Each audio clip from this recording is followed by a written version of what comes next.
దతుర అంటారు. తెలుగులో ఉమ్మెత్తకాయలు అంటారు. ఇందులో తెల్ల పుష్పాలు మరియు పింక్ నీలి పుష్పాలతో కూడుకున్నటువంటి చెట్లు ఉంటాయి 2 రకాల.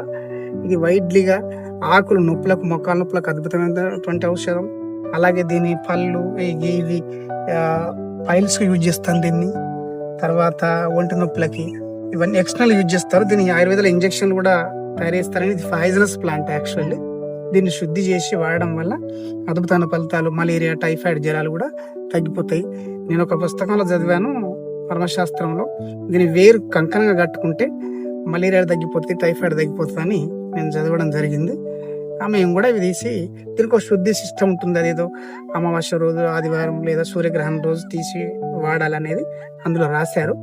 కానీ చాలా మందికి తగ్గిపోతున్నాయి. ఇది ఇంటేక్ కాదు, ఇంజక్షన్లు తయారయ్యాయి. దతుర ఇంజక్షన్ కానీ అవి లేయట్లేదు.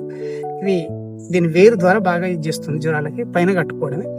ఈ ఆకులు మాత్రం నొప్పులకు బాగా పనిచేస్తాయి. మోకాళ్ళ నొప్పులకి, నడు నొప్పులకి పైన రాసి యూజ్ చేస్తారు. దీన్ని ఆయిల్ తయారు చేసేటప్పుడు ఇది ఒక ఇంగ్రీడియంట్ అందులో, మోకాళ్ళ నొప్పులు తయారు చేసే దాంట్లో.